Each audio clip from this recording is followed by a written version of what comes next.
I'm so glad we'll have this time together just to laugh and sing a song or two. Seems we'll just get started, and before you know it, comes the time we'll have to say so long, but not yet. I'm Teresa Thomas. I'm the Associate Executive Director, and welcome to our town hall. If this is the first time that you have been to a town hall and you would like to stand, we'd love to welcome you. Rob, don't stand up, please. Okay. Well, we're all family. So again, welcome to Town Hall. There are a couple of things that I would like to cover, and then we will go through our agenda. Judy Hansen will come, our resident council chair, followed by Carl Van Newkert, our resident council chair of the Finance Committee, and then he will introduce Kathy Minda. Mission moments. Mission moments are things that we like to share with each other that follow our mission and vision statement of uplifting the lives of our residents and those who care for them. So if you've experienced a mission moment, we'd love for you to share that with us. Yes, Abigail. Sorry. My mission moment is you starting off as Town Hall with a song. I really appreciate that. I feel uplifted by that. And I'm going to email you so we can go sing in the small houses together. So. Okay. Oh, sorry. I'm coming, Dan. Hang on. We may have mentioned this in the January town, or anyway, on January 6th when we had that big snowstorm, in dining, a lot of people went through a lot of effort to get here at their own personal risk, and or they spent the night to make sure we could serve you that morning. So I want to give credit to everybody in dining, and by extension, everybody in every department who got in that morning, because it was pretty bad. Yeah. Thank you.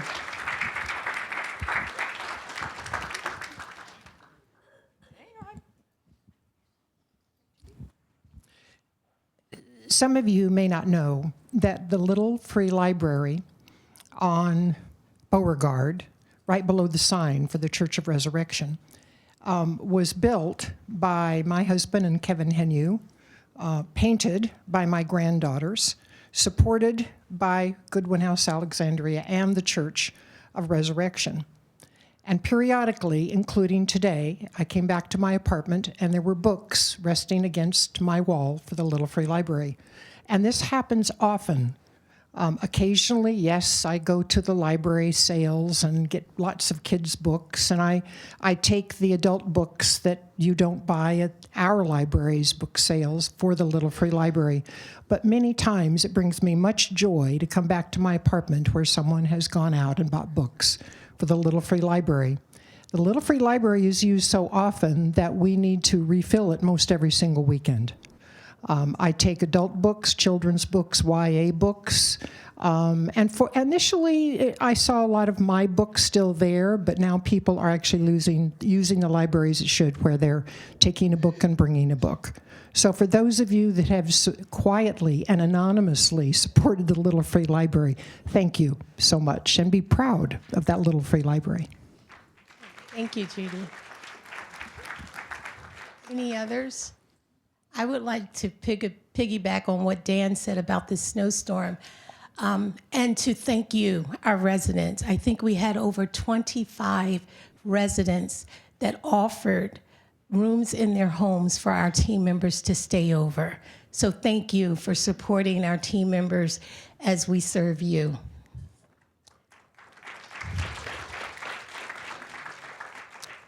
So there is a wonderful resident survey that is circulating, Holleran Survey. How many of you have received it?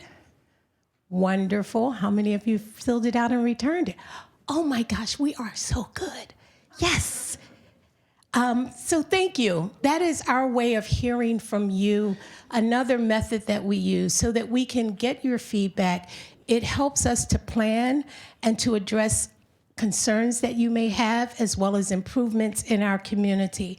From our last survey, when we did the Holleran Survey in 2023, these were some of your suggestions that we were able to act on and to improve. One was to look at our food temperatures, and we've seen a definite improvement there. Order accuracy and delivering of food to residents. We also saw that our Fine Arts Committee was put in place. There was new irrigation put in for our grounds. We addressed our wall, our retaining wall. In facilities, we looked at the grade of our filters. We replaced our second ERU in the tower building, and we will continue to improve. But we do that because you talk to us and you share your thoughts and share your ideas. And we are so grateful that you do that, because we're in this together. This is your home, this is our community, and together we get to make it the place that all of us want it to be. So thank you for that. Rumors, Mythbusters. Let me go back. Ta-da. Any myths I can bust? Any concerns or rumors out there?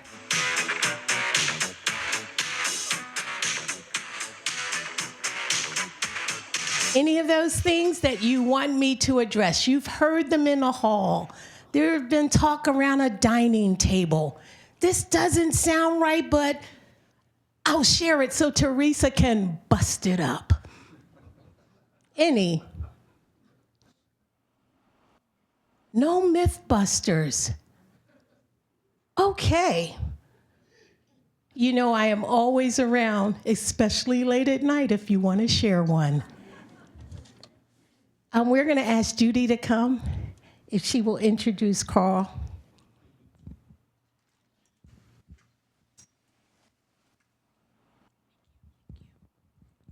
Good afternoon. Today you'll learn a little bit more about the Finance Committee, which is one of 12 standing committees of the Residents' Council. Carl will talk briefly about the purpose and functions of the committee, and Kathy Menda will give you an idea how you, as a resident, can be involved in the budget recommendations. And many of you may not know, when I speak of budget recommendations, that for many years, the Grounds Committee each year thoughtfully crafts a draft budget recommendation and finalizes it to improve our gardens and our landscaping. And since I've been here, that budget recommendation has always been approved by management.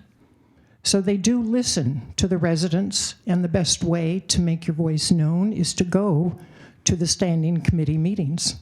They're advertised on Uniguest and in the Gazette. So Carl, if you could come forward as chair of the Finance Committee, I'd appreciate it. Thank you.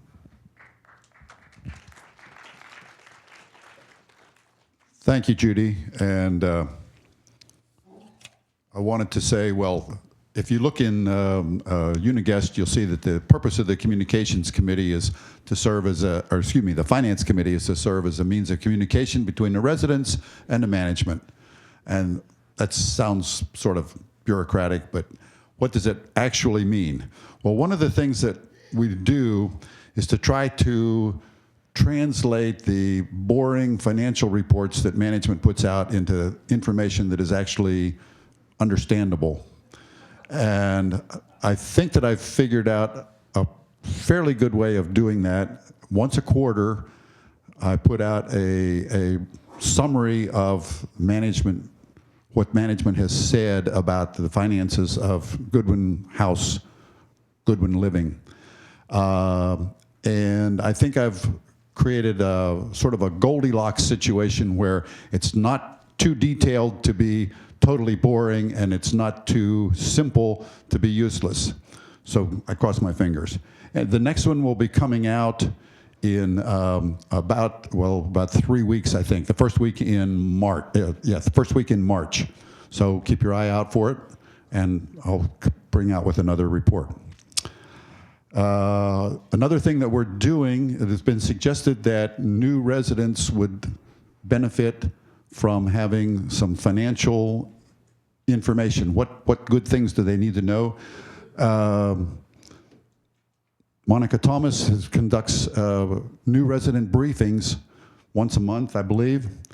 And so a subcommittee of the Finance Committee is working as we speak to put together a financial block of instruction, if you will, for that. And we have a target date of April for presenting it. So, and we were talking about that this morning. We'll also, it's not just for new residents. If you are interested in coming, please attend. And another thing that we like to do is to sort of monitor the media out there. People see stories about that might affect us. A couple examples. One, you may have seen it fairly within the last week or so. There's been a report in the media about an organization called Ingleside, which maintains 3 senior living facilities here in the Washington area. And the report was saying that they're facing financial difficulties due to the impact of the tariffs that may or may not be imposed by the federal government. And what effect does that have on us? Well, we talked about it this morning, and our assessment was this report in the media was a bit overblown. Ingleside may well be facing problems, but as far as we could tell, those problems are not any more serious than face anybody who lives or works in the United States. And we don't know what the tariffs are going to be, but we're all in this together, so we don't have to worry about this one. But another example is it came out about a year ago.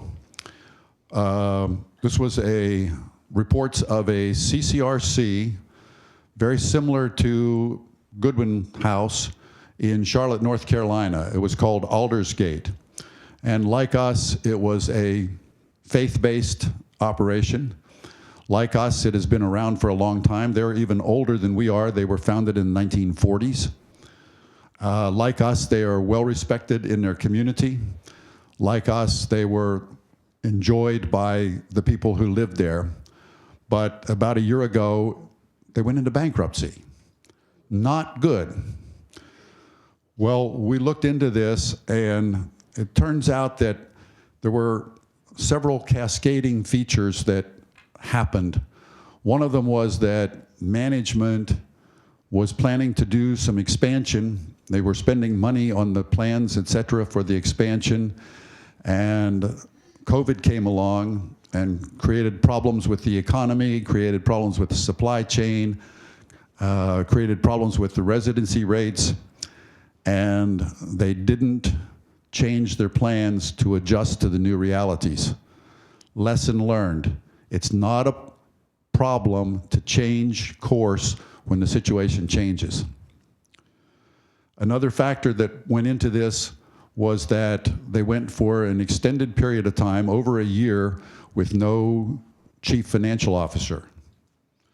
There's a lesson learned here too. This is not a good idea. Another thing that happened there was that partly because there was no chief financial officer, they were not producing financial reports for anyone to read. And things got out of hand. And there's a lesson here. Transparency and openness in reporting is a good idea. And last but not least, I'd like to point out that 2 residents who were on their board of directors were the ones who actually took the action to bring this whole situation to public attention and to, start the corrective action going. Residents are important. Anyone who's interested in finding out more about the Finance Committee or wants to join or just attend a meeting, our meetings are on the 3rd Wednesday of every month. We had one this morning, so if you were interested, it'll be a month from now at 10:30 in the morning. And with that, I will introduce Kathy Menda if she's here, which there she comes. Okay, Kathy. You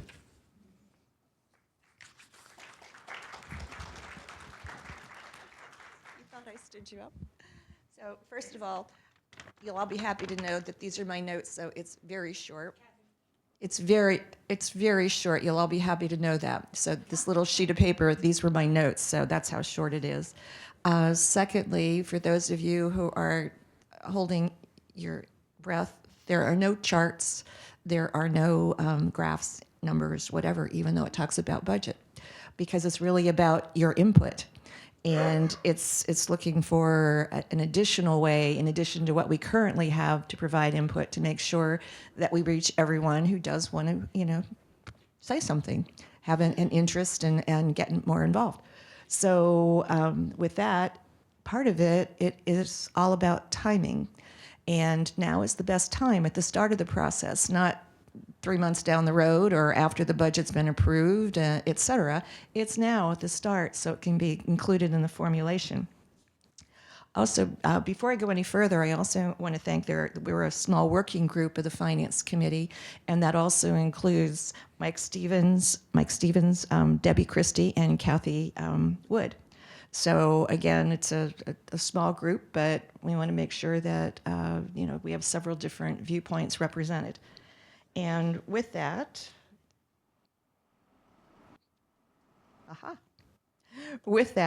I just wanted to say currently what we have, I said very, very, very simple slides. I only included them because I'm a visual learner and remember things much better if I see them, on something in print. So these very, very, very simple slides just say, basically, what are you doing now? Well, you can email, you can do a phone call, you can put a note in their mailbox, the chair, the liaison of any group. Yes, you can always go to management, whatever. But think about it. How often do you catch someone in the hallway and say something and you either miscommunicated it, they misunderstood what you communicated correctly, there wasn't enough information there, one of you forgets, meant to write it down, when they get into another committee meeting, they haven't included. It happens to all of us. We're human, it happens. So what we're trying to do is say, okay, you can still do that, and you can still go directly to your chairs and management. There's nothing, prohibiting you from doing that. What we're trying to do is say there's another option.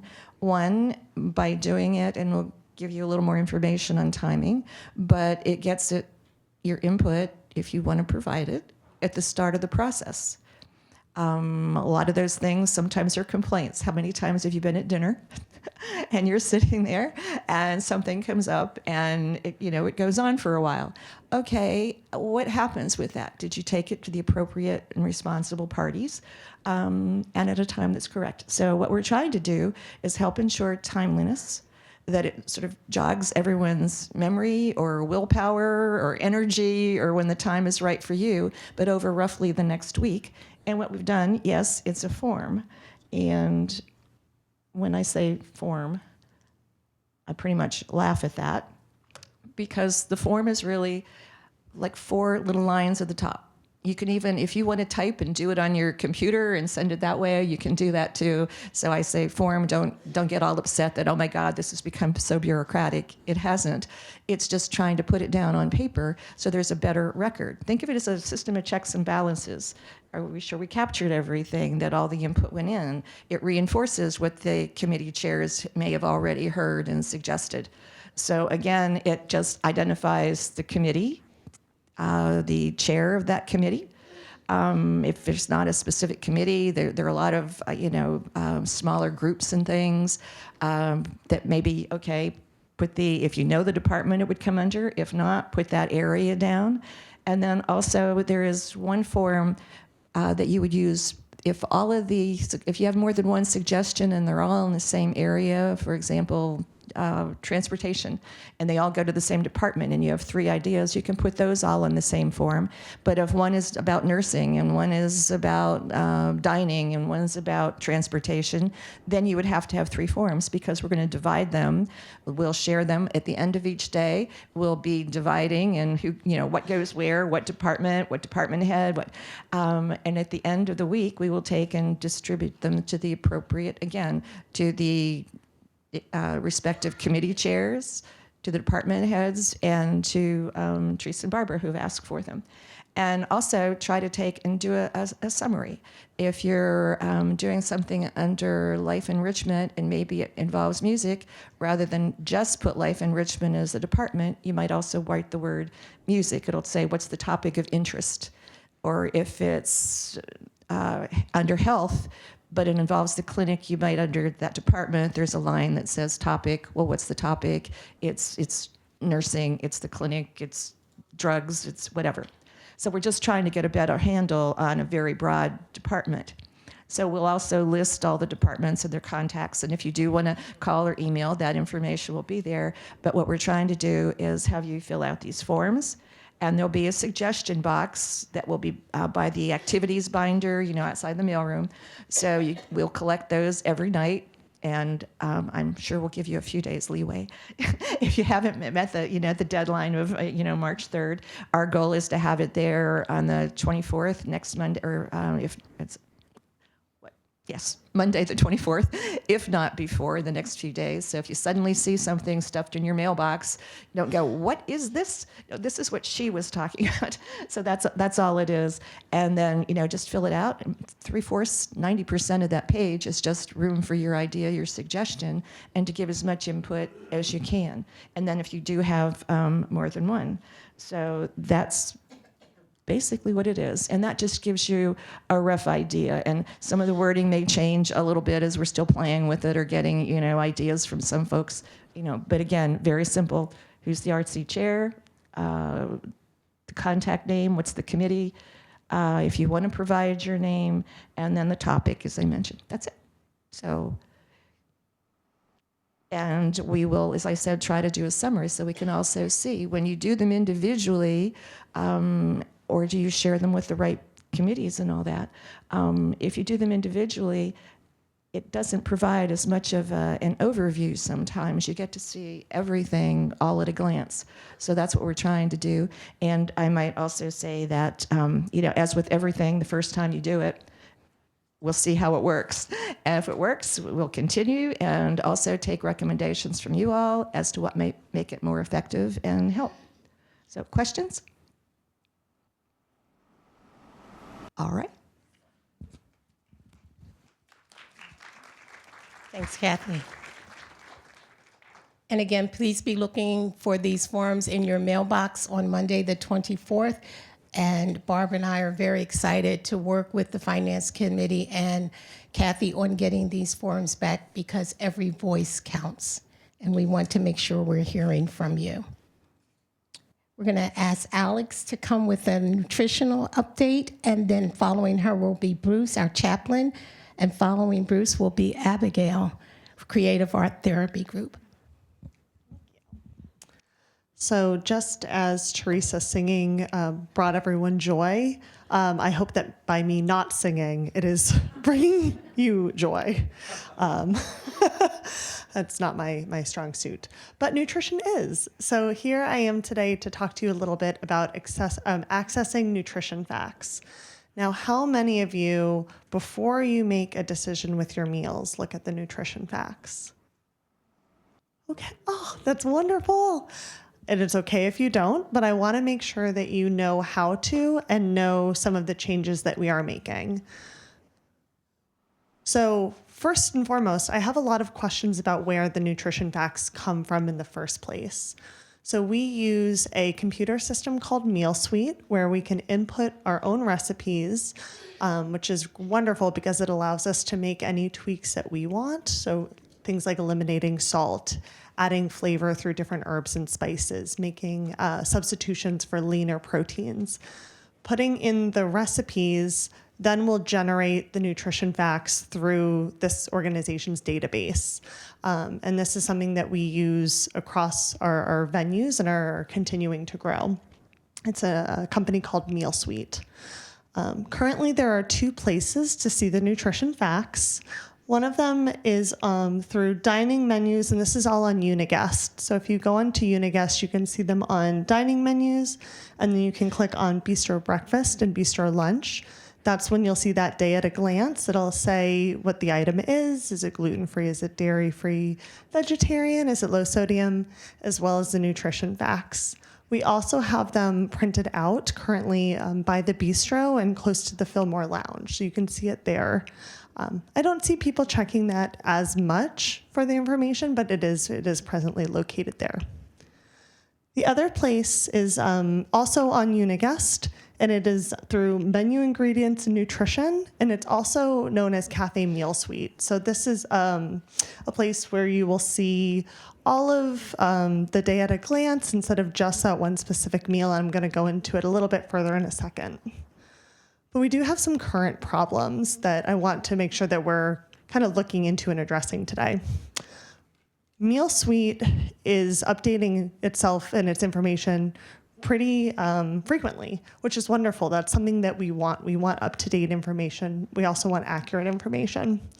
So the diet sheets that you currently see, if you were to go to Bistro Breakfast and Bistro Lunch, maybe I do them on this Thursday. If MealSuite does an update on Sunday, the information might be slightly off. It's not a huge difference usually. It might be, like for sodium, it might be 100 milligrams difference, but it loses some trust when you see some information one place that says one thing and it's inaccurate somewhere else. And we've heard that that's a problem. The recipe itself is holding true, just some of those numbers are a little bit off. One of the other problems, it is very, very labor intensive. So it requires an individual to go in, take that information from one location and to put it in another. And the truth is that information already exists in one place. So we said, what are some ways that we can become more agile and free up our time to do things that are more direct benefits to the resident? So spending time with you more individually and listening to some concerns or questions that you may have. So one of the things that we're going to do is we are going to change to using the menu ingredients section or Cafe Meal Suite only. So for how many people does this page look familiar? Perfect. So this is one of the ways that you can see the nutrition facts on Uniguest. It's listed as breakfast, lunch, and dinner. And one of the things that I love about this versus the kind of the sheet that we have by the bistro is there's more nutrition information than we can list. So if you were to click on an option, so we'll say the chicken salad on wheat, it looks like a nutrition facts label, which I love. We kind of know how to read a nutrition facts label. We've seen them before. If that's something that people are unfamiliar with, please let me know. I can do a class on it so this is a little bit more familiar. Can I get a pointer? Yes, I love a pointer. So what you can see here are things like calories, fats, carbohydrates, protein, cholesterol, sodium, and a couple other things that we don't always list. When I write those, the kind of day at a glances, we have calcium, iron, and then we have all of the ingredients listed. So if you have a dietary allergy or restriction, you can see all of the ingredients in a dish here. It also will list some common allergens at the bottom. So those are things that you can see as well. Any questions about this? Okay. So one of the things that I want to address is you will still with this change, you'll be able to see the full week, but you will not be able to go backwards. So if you want to see what the nutrition facts for Saturday's lunch is going to be, you absolutely can do that. But if you were saying, I forgot what I ate yesterday, unfortunately, you won't be able to go back and see it. So that information is for the future. We will still have those weekly menus. So the ones that say, the soup, the salad, all of those wonderful foods for that specific meal, that will still be there. with the icons of gluten-free, dairy-free, low sodium, and vegetarian. It just won't have that tiny nutrition facts underneath. So if you're looking for the nutrition facts, they are still on Uniguest, just in a section that already exists, but some people don't always look at. Like I said, this frees up more time for recipe input. Right now, if we have a recipe that we're only going to be using maybe once, it takes a long time to put in. By not devoting our time to kind of duplicating our work, that allows us to have more time to put in that recipe that we might only serve once, but we want to make sure that you have that nutrition information. So this actually should give us more access to that information than less. One drawback is occasionally a recipe does not pull onto Cafe Meal Suite. We are working with Matrix Care to fix this. So if that's something that you see, so for example, if you look at that Week at a Glance and you're looking for that chicken salad sandwich, it's not there, please email me, please email Dan. We can contact the program that we use to try to figure this out and solve it. So there's a little bit of a work in progress, but a lot of that good information has already been done for us, which is really lovely. So the question I always get is, when will we see these changes? And this change will start on March 10th, and that will coincide with the new spring menu. So if you're wondering when the new spring menu starts, it will be on March 10th. We will continue to have, like I said, the daily menus without the nutrition facts. So if you like looking at that sheet, that will still be available. And then we will still have the nutrition facts for the always available bistro menu items, and that will still be on Uniguest. Does anyone have any questions? Oh, yes.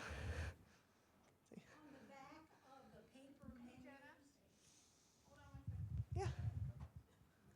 Thank you. I use the paper menus almost extensively, and I do look for low sodium. Mm-hmm. On the back, where you have additional, generally entrees, there are no low sodium signals. There's nothing. Do you know what I'm talking about? Is this for the bistro? Yes, on the back of the bistro menu. Yeah, so this is going to be something different. So that's going to be the always available options for the bistro. I don't know if we updated that to include low sodium. That is something that we can look into. On the back side, where you have other, mainly entrees, protein, fish, and chicken, there are no symbols that indicate whether it's low sodium or whatever. Yeah, that is definitely something that we can work with our supervisors. Thank you. That's a great idea. What about the calorie counts? You give the calorie counts, but then if you look closely, okay. Can you hear me now? Yes. Better? Okay. I'm just curious about the calorie counts because I see the amount of calories per item, and they say for a very small print for a 3-ounce or a 2-ounce serving. Well, when they serve it, it's a lot more than that. So it's really misleading as to how if you're just looking at the calorie count there without looking at how large the serving is that it's for. It's very misleading. And there is some truth to that. Is nutrition facts are not a perfect science. They are estimations based on portions. So some portions may be larger than others. A 3-ounce portion is going to be the size of your palm. If you have a chicken breast that's a little bit bigger than that, the nutrition facts you would want to try to scale up, or if it's a little smaller, scale down. So they are always just estimations. If you're finding consistently that the portions are wildly off from what you're expecting, please let me know, and please let Dan know. That might just be something that we need to educate our servers on a little bit more. And speaking of education and the factor that the older we get, the more sweet we want our food, the desserts never show, or at least the cakes and those kinds of things, never show even an approximate calorie count. And I sometimes think that would be very unsettling to someone. In terms of there's no nutrition count for them at all, or you find that There's none at all. Yes. And so the reason that is a lot of our desserts, if we're making them from scratch or we're purchasing them from Cisco, we will have that nutrition fact information. But a lot of times we get them through a little bit of a higher end distributor, and those are going to be kind of seasonal options. It might always not have the nutrition facts available. So it's not going to be, unfortunately, a perfect science that we always get. Even online, I can't see the nutrition facts for some of the more decadent options that we get from them. I know it's not an exact science, but I am very excited to hear that that is something that you are looking at and are interested in. Anyone else? If anyone ever has any nutrition questions or concerns specific to them, please reach out to me. I always joke that I'm everyone's dietitian here, so I'm a resource for whoever wants it. So please don't hesitate to reach out with any questions for me. Thank you. Oh, Bruce.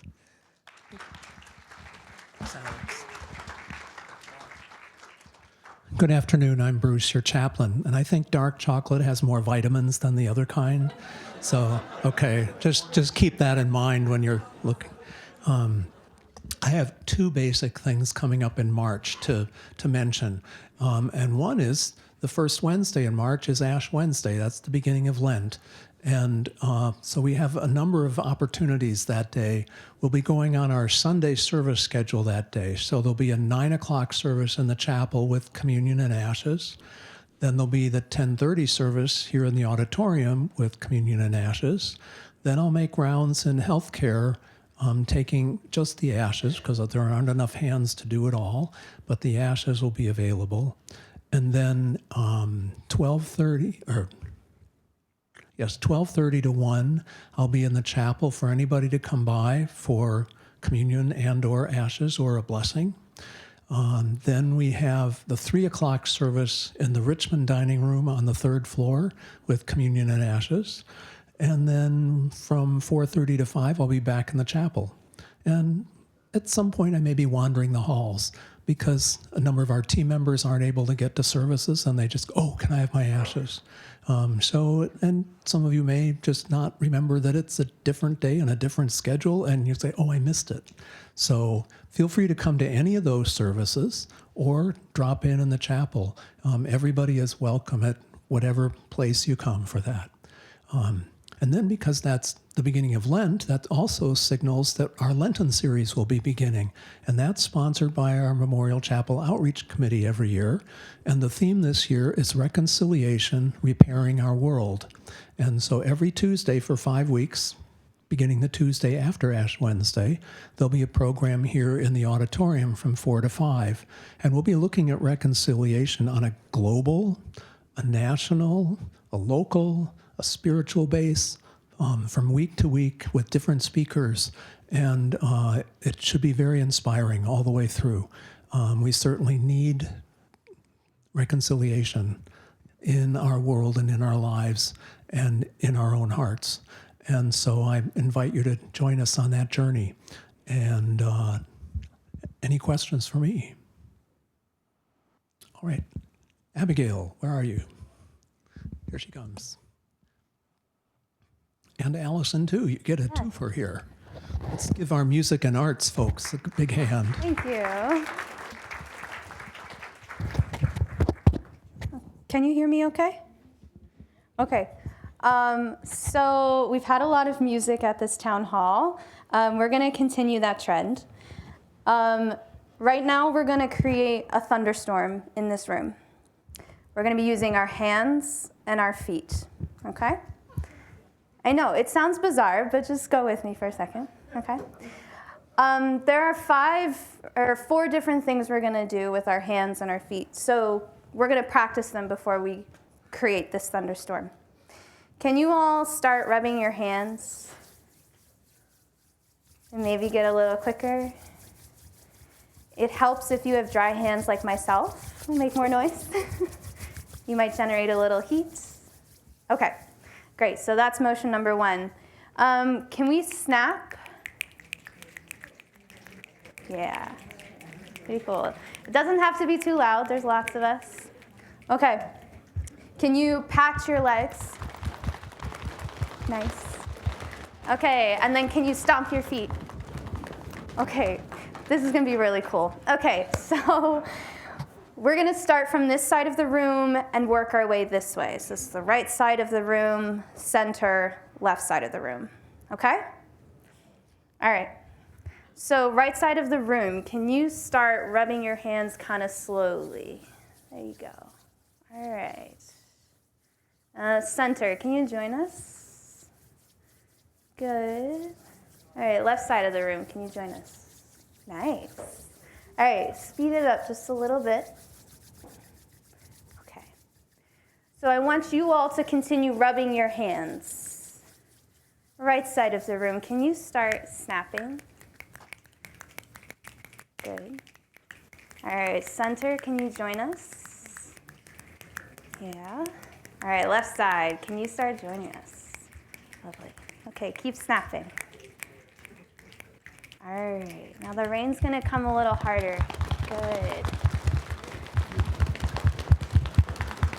All right, start patting. All right, keep it going, maybe speed up just a little bit. Now add in your feet. There's our thunder. Good, good, good. Okay, we're not here for long. I want you all to just go back to patting, okay? So just pat your hands. Just pat your hands. Just pat, good. All right, can you start snapping? Snapping, yeah. Start snapping. Start snapping, good. Good. And then go back to this. Go back to this. Good. And then kind of fade it out. Nicely done. Thank you. Okay, so thunderstorms are a really good metaphor for the hard things that we go through in life. So you don't have to name your own experience, but can somebody raise their hand and tell me a life event that might feel like a thunderstorm? Kim? A death in the family. Yeah, so that experience can feel like a thunderstorm, right? Thunderstorms can be chaotic. They sometimes produce tornadoes. And then the environment after the thunderstorm is over, that environment's different, right? Can somebody else name a life event that feels kind of chaotic like a thunderstorm? Divorce, yeah. A cancer diagnosis or any sort of change in health that you weren't expecting, right? Yeah, go ahead. My brother's fiance died in an airplane crash. Yeah, so sudden death, yeah. So these are all examples of thunderstorms in our lives. Thunderstorms are also transitions, right? They have a beginning, a middle, and end. And like I said before, the environment afterwards is different. So that's what Allison and I are here to talk to you about today, this concept of transition and how art making and music making can help us process those things. Thank you so much, Abby. That was really cool. So yeah, thunderstorms happen, right? Life events that are difficult happen, and it really is up to us to find the support, find the community, build a shelter for ourselves to get through it, and then be able to transition out of it. And of course, in this room, there is so much experience, right? We have a lot of experience in years and life in here. And we've gone through hard things, and we're gonna go through hard things in the future. That's life. What makes the difference is how you do it, right? And Abby is a therapist. She is a music therapist, and we work with 2 art therapy interns who are in their second year of graduate school. So they are very educated about how to use these alternative ways to get through the hard things, and even hard things that happened a long time ago, right? Those are things that you can work on in these sessions. So we're having a group that we're starting next week. And 8 lucky GHA residents, the first 8 who sign up, will be able to be part of this group and go through a free therapy session using art and music. Raise your hand if you've ever been to one of our art and sound meditations. Okay. So we're taking some of the things that we've done in that group and we're applying it to this. Christian and Mari are going to be leading it, and they have a very awesome schedule of events that you're going to be able to experience. You don't have to have gone through any kind of therapy before. You don't have to know anything about it. You don't have to be a musician. You don't have to be an artist. You need absolutely zero experience to do this. You just need to want to try something different. And I really think that you should all be getting up right now to run to the activities binder and pushing each other out of the way. I really think this is a great opportunity. So anyway, does anybody have any questions about what this is? What I'm talking about? What Abby's talking about? Okay. This isn't a big question group, except for the nutrition, right? Yeah. The whole time it's been, Yeah. Oh, okay, Kathleen. Okay, other than wanting to know if the people we trample over get first dibs at therapy, Absolutely the trauma. not. This is first comes, first serve. Yeah. Okay. You know, Okay, they have bad so luck. now you know if you're trampled, you don't get extra credit. Yeah. But it's one thing for us to be able to go to sign up in the activities binder. What about the people in assisted living? Yeah, so I have music therapy with assisted living once a week, so this is something that I'll also be talking about there. Yeah, that option is absolutely open for them as well. This is something that is open to everybody. Okay, because usually it's a lot harder for people in assisted living Yeah. to get anywhere. The activities are all signed up for frequently by the time they're aware and can sign up. So I just want to make sure that they have Oh, yeah. a realistic option. Absolutely. Yeah, we will definitely make it absolutely accessible for them.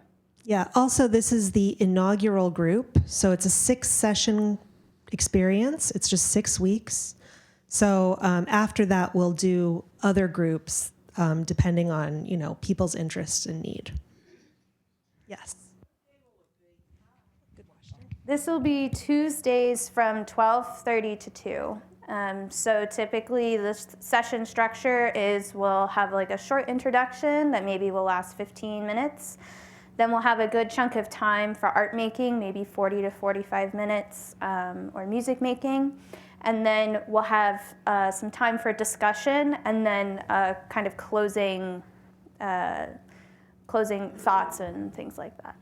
Right, and everything is totally confidential. There's no, there's an anonymity aspect to this, so you don't have to worry about sharing or hearing other people's things. It's a safe space. Okay.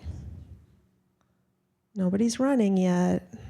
I guess we're going to listen to Rob first, right? Is that next on the docket? Or who's next? Teresa? Thank you. Thank you. I just would like to say, since our Director of Clinical Services is in the back and the Administrator for Healthcare is in the front, if you're going to trample over someone, just give them a little bit of notice so we can be ready. Next on our agenda is our President and CEO, Rob Liebrecht. He's going to come.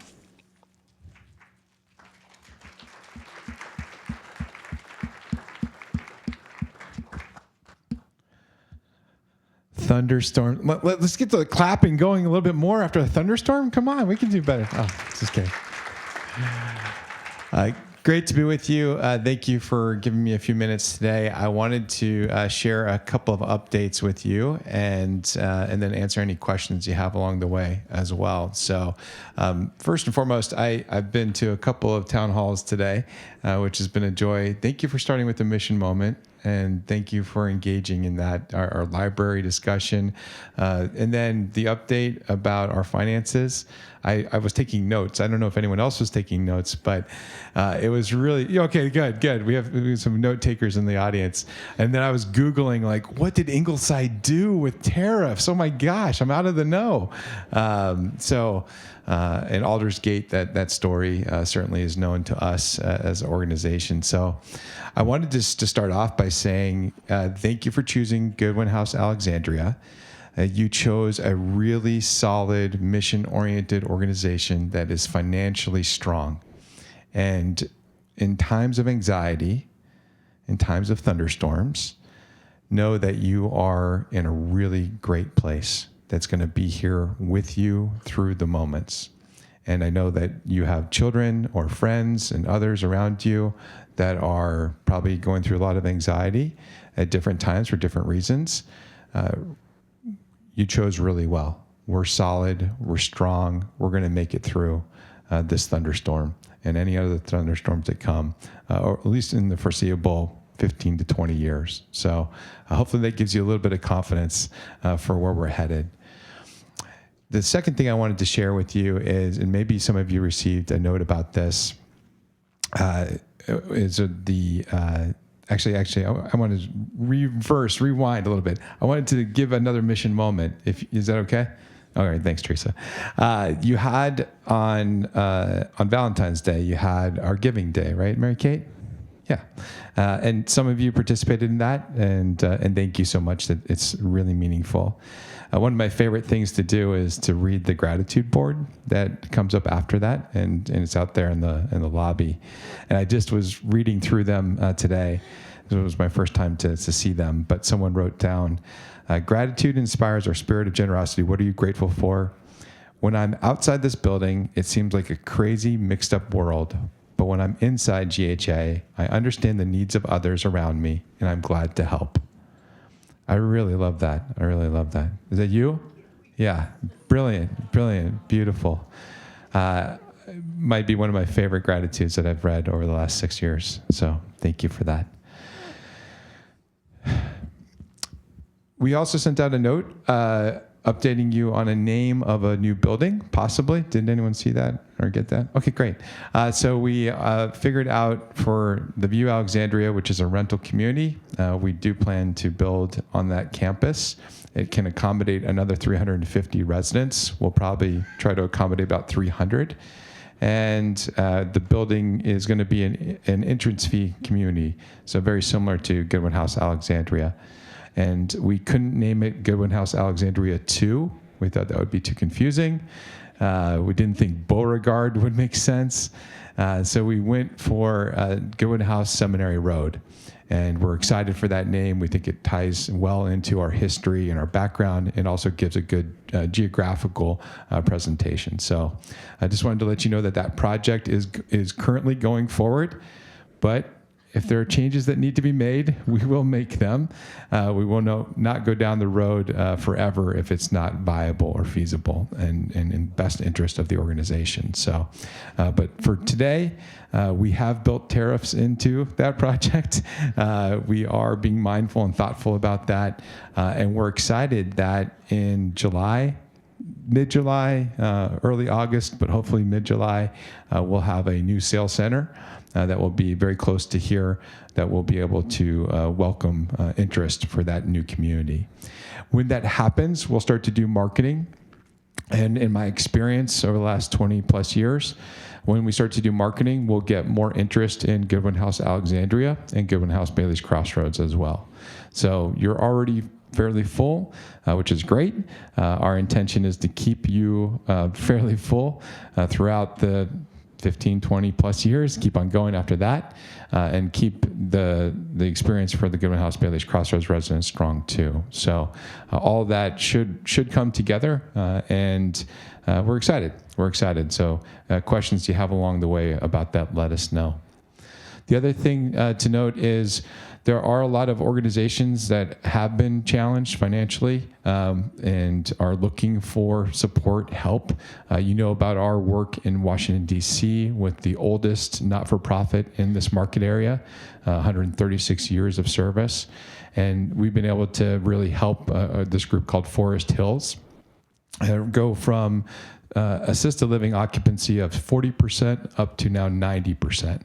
And we've been able to do that in a very short window of time, less than 2 years.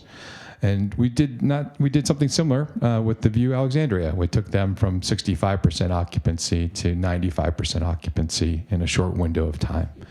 So you can get a feel that our organization has some strengths, and where we can help others, we're going to lean in.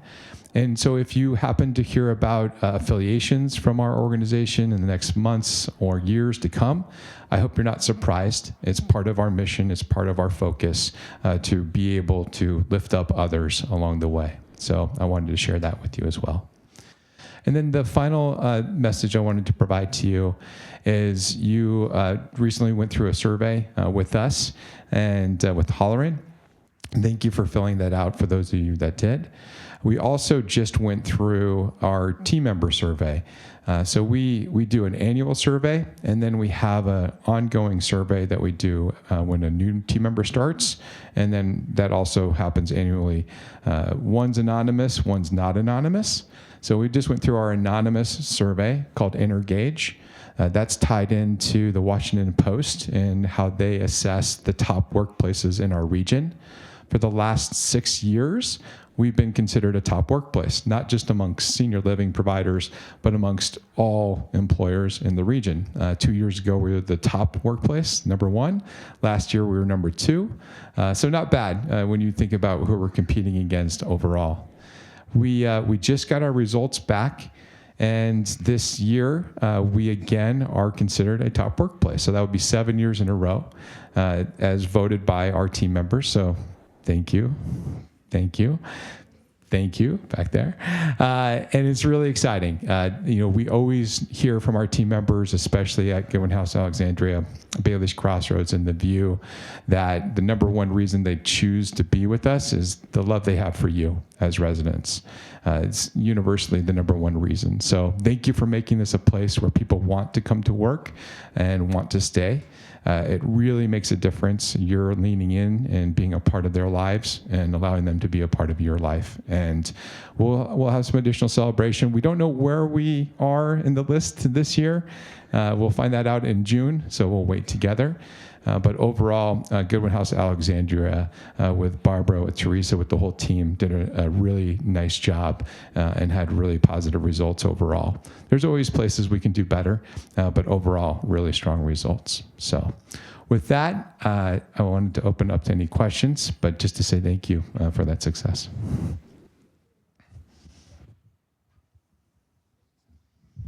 I have a statement and a question. First of all, it's a good thing you didn't call it Beauregard, because you'd have to change the name within 2 years, because it's on city council chopping block to change Beauregard. Secondly, will this be a small house model, the new one? Yeah, our intention is to build 24 suites of small house model. That's correct. Because Jackie loves it so much and we like it so much. Right, Jackie? Yeah. With the departure of Sue Dalton, how do you envisage the marketing department going forward? With a lot of Kleenex, I think, initially to start. Sue's been a tremendously important part of our organization, and so that's going to be, we're going to miss her in that regard. Hopefully we'll continue to see her for other reasons, which is good. And then we'll recruit for that role. We are actively recruiting. We've had a nationwide effort. Over 50 solid candidates have come through the pipeline.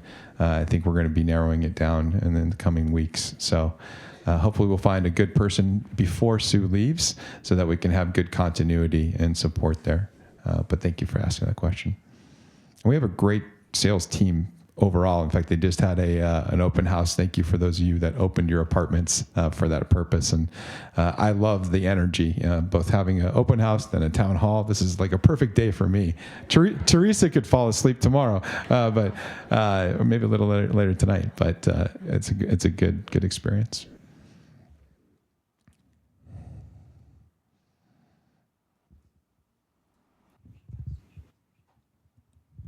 Will the new facility be life care?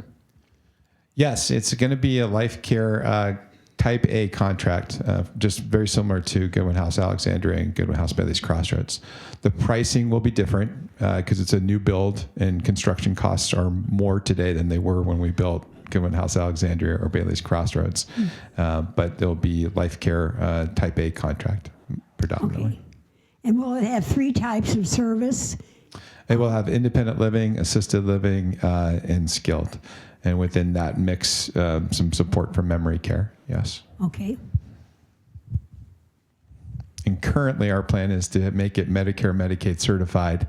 We'll see how Medicare and Medicaid survive over the next few years, but that's our intent. So that's my question. How dependent are we on federal funding? Yeah, today about $25 million over $150 million of revenue come from federal funds, federally funded programs. So most of that is around hospice services, certified home health services, which is supported through Medicare. We have about 2% of folks here that have Medicaid contracts that we support.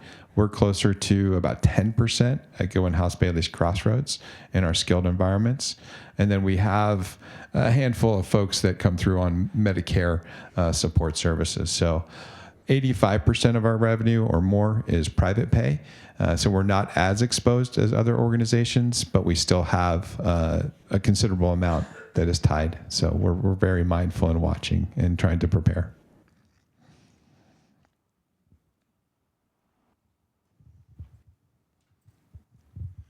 This is not a question, it's a compliment.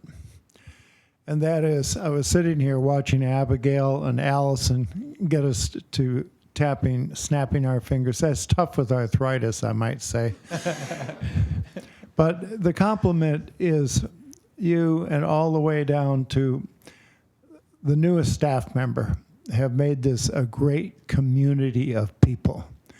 And that's the most cherished aspect of Goodwin House for Sheila and I.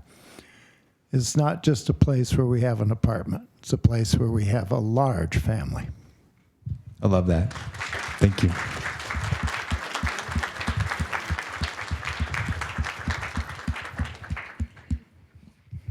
It's a great place to stop, but I welcome any more questions or comments. Thank you again for your time today.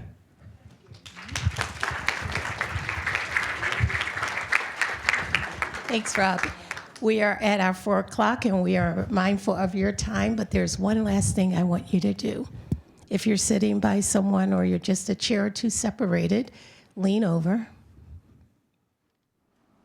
And just remember, we are in this together. You can lean on me. Thank you so much. Have a good evening.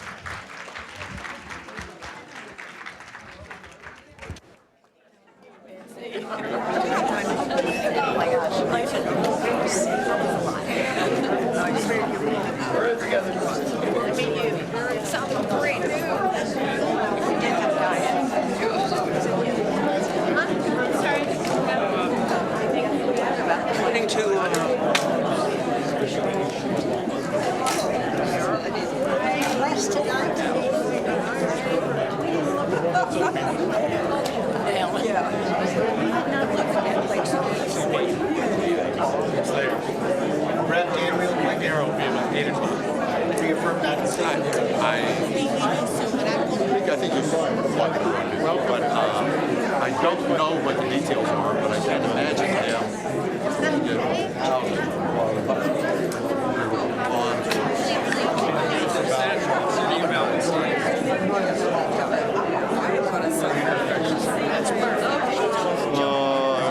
Time. I'm sure that I think or Seminary Road. Time. I used to have a single house phone. Well, I don't know the details. The local governments, Fairfax County and guys, sort of guarantees for things like this too. And I believe they tie that into the city guaranteed bond.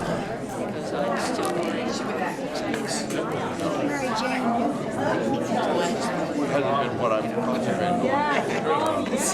And that gives a social service. Or they've been a couple times. They were set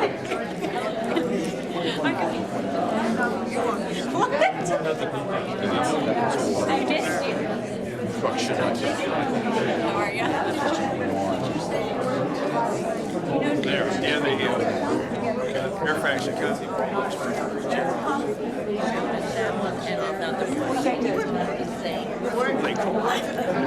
Well, it's the idea. She just got back from That was the homework she gave you. I was I don't know what's going to happen. I'm not even sure how to find out anything.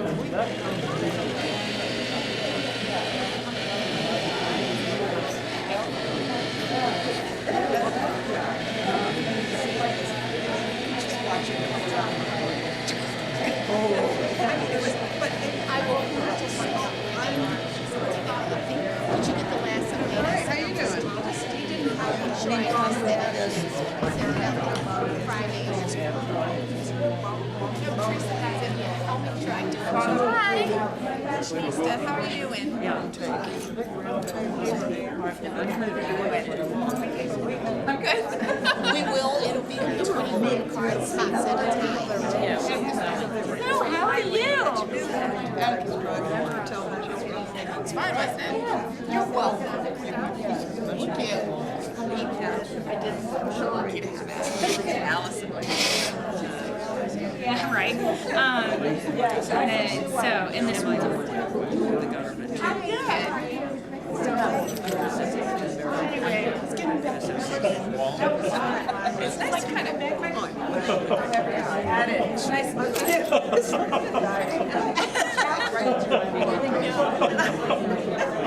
You're so creative, no problem. Try them? The phones have been flying. Yeah, I now know how to reboot.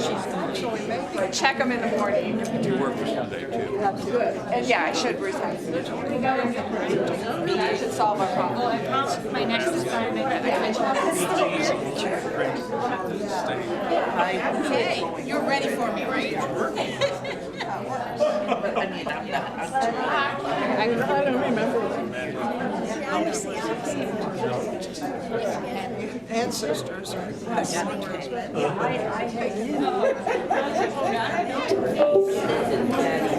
look out my window and everything's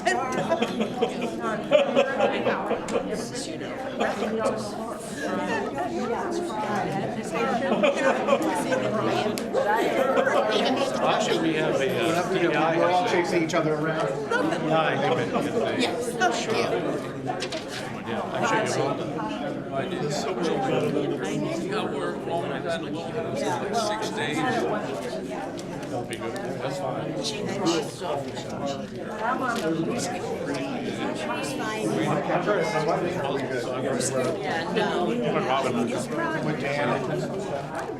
She signed up. Simple answer, yes or no.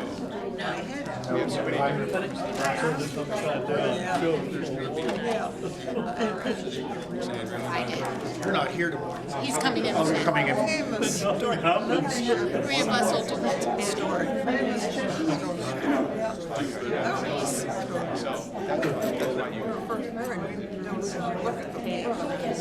house on the right hand side. So we had a bedroom.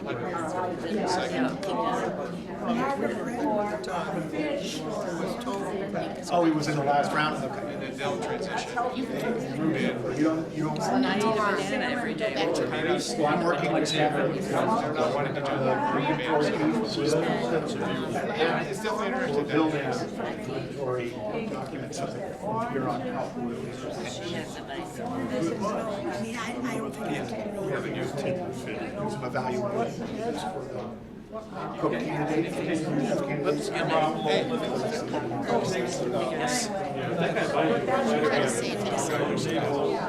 Yeah, right. You know, I mean, I think I should have, but I would get Spanish. Actually, in like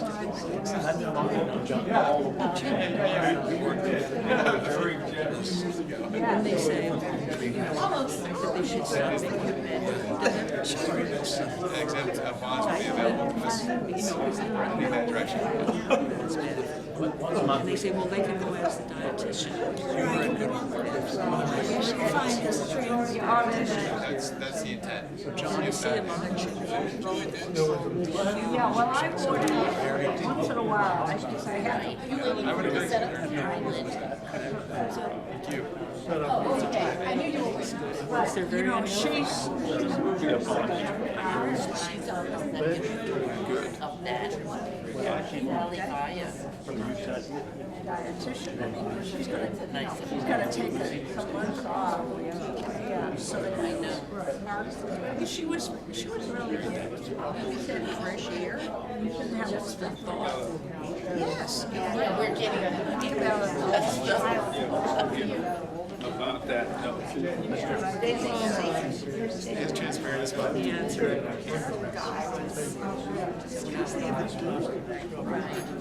Yes. I like to look up to Really nice. I know about it. And Martha Kelly, she's in that part. She never had invited to the time. Yeah, I remember that. But it was effective. Two-bedroom.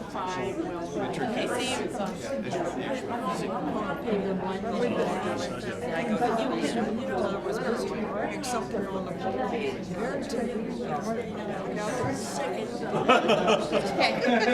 You went ahead and turned it around.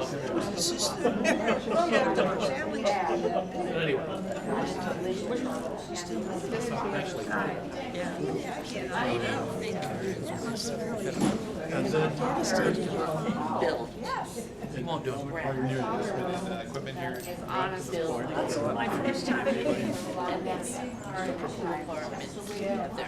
That's what John, what's from the super. So you watched the determination. That really is. Yes, we Come in the group. About 20 people. We sort of Some jokes. to 8. I know, you know, he couldn't say that. turned it upside down over my head. I don't know. That's small. That fits. So that's a reciprocal. Best way they can. There's better things there. I haven't heard anything about impact to existing. Right. Dismantling the thing is that I did travel with them. They face the To do this. That's different. and another.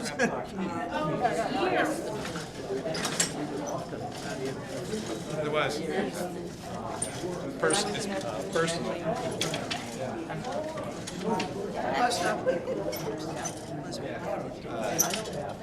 I don't even write it. Several Sally. Yes. Write it. I haven't heard anything. Side of the anyway, we're all working. This way is that. I'm now something going on. Is there, what's her name? A lot of folks are. Gilligan's Works really well.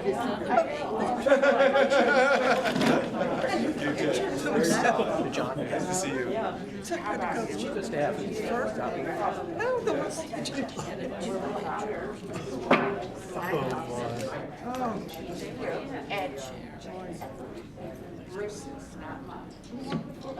That's where my dinner's at. Ellen was a student, and I called it Something. There's no. And when we first had the girls on college, we went college. On the table, it was not the thing, it was the girls going out at night harassing the boys.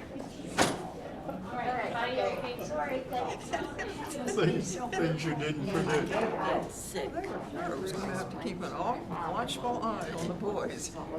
They had to protect them.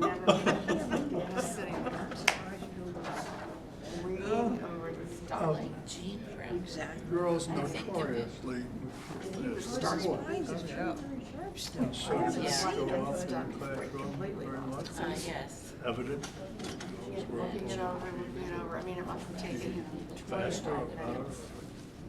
The understanding was I don't know. I think I guess it depended on the girls. I know that they were socially way ahead of the boys, way ahead of the boys. My brother never came and asked. I'm not sure whether they were given public speaking as quickly as the boys. I'm not Never sure. saw him. Yeah. It's not that they couldn't, I mean, they can talk among themselves very easily. He would have started asking other people. As a public speaker, probably